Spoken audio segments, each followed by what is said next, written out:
ልጅ አለ።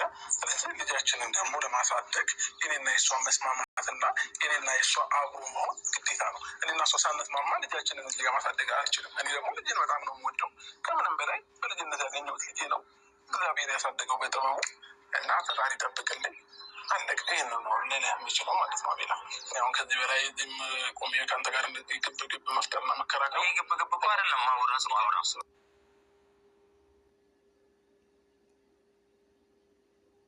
አረ አብርሃም ግራ ተጋብተ ግራ አተጋባንም። እኛንም እንዴ አንዱን ያዝ እንጂ ምንድነው ጉዱ?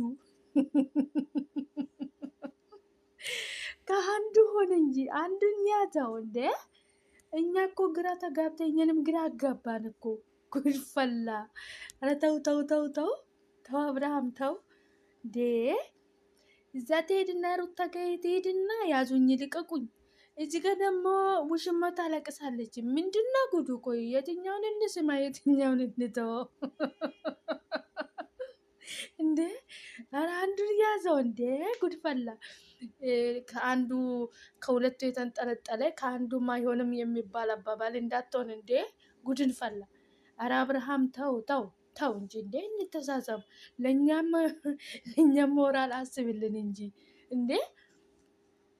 አሁን ደግሞ ምንድነው? ምን አድርጎ ነው የምትለው? ቆይ አንተ ምንድነው ቋሚ ሀሳብ የማይኖርህ? ቋሚ ነገር ለምንድነው የማይኖርህ እንዴ? ራሴ ግራ እየተጋባን እኛንም ግራ አታጋባን እንጂ። ኧረ አብርሃም እንተሳሰብ። ተው እንጂ ተው እንዴ። ለእኛም አስብልን እንጂ እንዴ። ምንድነው ነገሩ? ቆይ እዛ እንትን ትላለህ እዚህ እንትን ትላለህ። ቆይ ምንድነው የምናደርገኝ? ተስማማ ወይም ተስማሙ ወይም ተራራቁ እንዴ። አንተ ምንድነው በሁለት እንትን የምትጫወቱ? ሁለት ጌም አለ እንዴ? ሰው ልጅ እኮ አንድ ነው የሚጫወተው። ኧረ አብርሃም ተው ተው ተው እንተዛዘን እንጂ እንዴ። ተው ተው እግዚአብሔር ልቢና ተሰራው አብርሃም በማርያም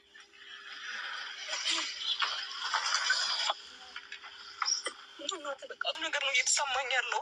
በእናትህ የሚሰማህን ስሜት በስትክክል ንገረኝ አብርሃም በእግዚአብሔር። እኔ ሁሌ እንደዚህ እያለቀስኩ እንድኖር የምትፈልገው ያ የሚሰማኝ እንደምታፈቅረኝ ንገረኝ ማለት በዚህ ልክ ይከብዳል? ለምን ተው ዝም ትለኝ አብርሃም? እያስጨነቁ ነው። እሺ እስከ መቼ ነው እንደዚህ ሁሉም ተነስቶ ሄርሜላ አንቺ ሞኝ ነሽ፣ እሷ አይፈቅርሽም፣ እሷ አይወድሽም እየተባልኩ እስከ መቼ ነው የምኖረው? ሰራው አብርሃም በማርያም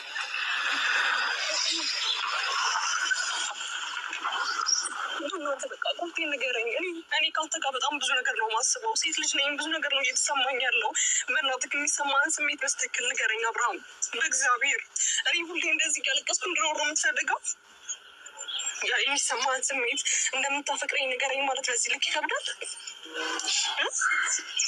ለምን ተው ዝም ትለኝ? መልስ ስጠኝ አብርሃም። እያስጨነቁ ነው። እሺ እስከ መቼ ነው እንደዚህ ሁሉም ተነስቶ ሄርሜላ አንቺ ሞኝ ነሽ፣ እሷ አይፈቅርሽም፣ እሷ አይወድሽም እየተባልኩ እስከ መቼ ነው የምኖረው? ለምን አንድ የምተማመንበት ነገር አታደርግልኝም?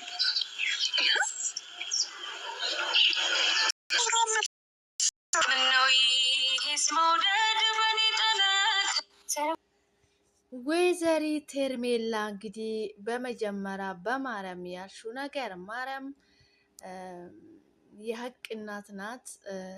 እየተጣሉን አስታርቁ፣ ባለ ትዳሮች እንዳይፈታ ነው የሚለው ማለት ነው ቃሉ ማለት ነው። ገባሽ አይደል?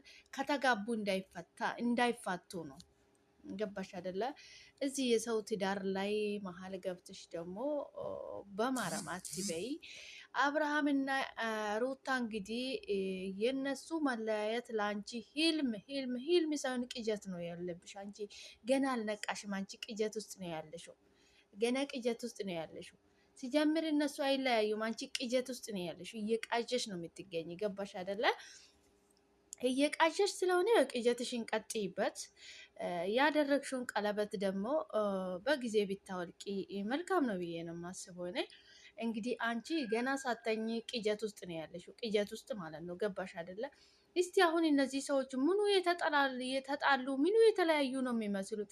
የአብርሃምን ፊት እዩ ብቻ በምን አይነት ሩታን እያየት እንደሆነ ብቻ ተመልከች እስኪ። አንቺ ሰው ሳይነግርሽ እኮ ብዙ ነገር መረዳት ትችላለሽ። ከአነጋገራቸው፣ ከንግግራቸው፣ ከፊታቸው ላይ እኮ ብዙ ነገር ይነበባል። አንቺ ለምን እንደማይገባሽ አቶኝ ብቻ እኔ አላቅም። አንቺ የሆነ ችግር አለብሽ እንጂ ማመን ስለማትፈልጊ ከአብርሃም መራቅ ስለማትፈልጊ ነው እንጂ በግልጽ እያየሽ ነው። እስቲ አሁን ተጣብቆ የተለያዩ የተፋቱ ሰዎች ይመስላሉ። እስቲ አንቺ ስታስቢ አምልጪው፣ በጊዜ አምልጪው። እርሜላ ግድ የለሽ አምልጪው። እውነቴን ነው የምልሽ። ማምለጥ ነው ያለብሽ። አብርሃም እንግዲህ ልጄ በሰላም እንዲያድግልኝ ይፈልጋለሁ። በዚህ ደግሞ ልጄን ከመሳደግ እንግዲህ ግዴታ ከሩታ ጋር መስማማት አለብኝ። ልጄን በጣም ነው የምወደው። ልጄን በልጅነት ያገኘው ልጄ ነው። በጣም ነው የምወደው። ስለዚህ ከሩታ ጋራ መስማማት አለብኝ ብለዋል። እንግዲህ ምንም ማድረግ አይቻልም። እንግዲህ ኤርሜላ ምንም ማድረግ አይቻልም። እንግዲህ አምልጭው በጊዜ በውጪ በመስኮት ውጪ ነው የምልሽ። እኔ በመስኮት ነው ማምለጥ ያለብሽ እንዴ! አንቺ ተነገረሽ፣ ተመከርሽ፣ ተሰማልሽ። እንግዲህ እንዴ እኛ ምን እናርግሽ? አልገባ ያለሽ እኮ እንጂ ነግሬንሻል፣ አልሰማልሽ። እንግዲህ አልሰማም ያለ ደግሞ ምከረው፣ እምቢ ካለ መከራ የሚከረው ነው የሚባለው ከና አባባሉ ማለት ነው። ገባሽ አይደለ? ነገርንሽ አሰሚም፣ መከርንሽ። ሰላም ጤና ይስጥልኝ። ውድና የተከበራችሁ የኔ ውድ ቤተሰቦች እንደምን አላችሁልኝ?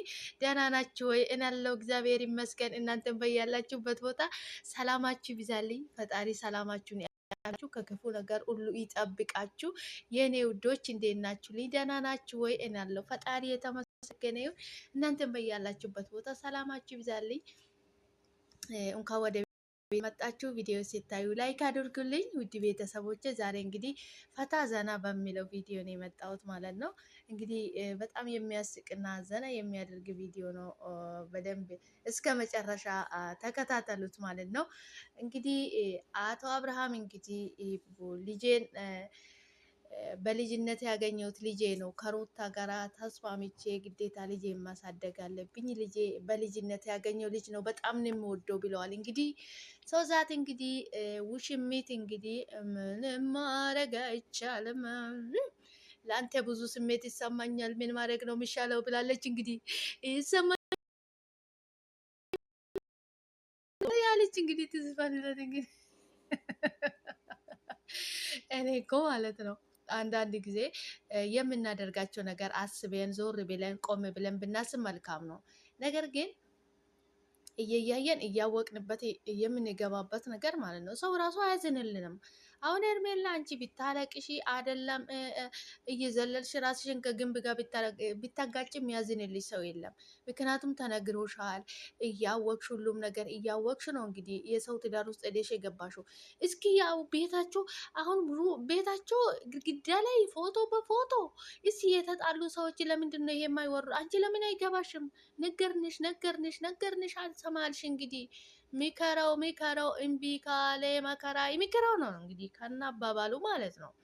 ስለዚህ እስኪ አሁን እነዚህ ሰዎች እንደዚህ እየተጠላለፉ እየተጠማጠሙ ምን ልበልሽ እንግዲህ አሁን እነዚህ የተጣሉ የተለያዩ ሰዎች ነው የሚመስለው። ኧረ ኤርሜላ ተዩ አይደለም እንግዲህ እንደዚህ ወጣቶች ይታዩና ማለት ነው ተለያይቶ ስንት ዓመት የቆዩ ሰዎች ራሱ ምሳሌ ልንገርሽ፣ ገነት ንጋቱ ስንት ዓመቷ ነው ከባለቤቷ ጋር የተለያየችው? ተመልሳ ተጋብታለች። እንደገናም ተመልሳ ልጅ ወልዳለች። ትምህርት ይሆንሽ። አንቺ አይገባሽም። ለነገሩ አንቺ አይገባሽም። ተይ።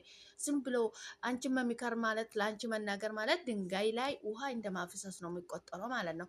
ስለዚህ አንቺ አይገባሽም። እንግዲህ አንድ ቀን ራስሽ የገባሽ ቀን ሁሉም ነገር የደረሰብሽ። ብልጥ ከሰው ይማራል፣ ሞኝ ደግሞ በራሱ ሲደርስ ይማራል ይባላል። እንግዲህ በተራ ጨርስልሽ። እንግዲህ መቼም አይገባሽም አንቺ ስለዚህ አንቺ እንግዲህ በራስሽ ሲደርስ ነው እንጂ ሲነገር አልሰማም ብለሻል ማለት ነው። መስተዋልን ይስጥሽ ነው ምልሽ። እኔ ምንም ማድረግ አይቻልም። እንግዲህ ወይዘሪት ሄርሜላ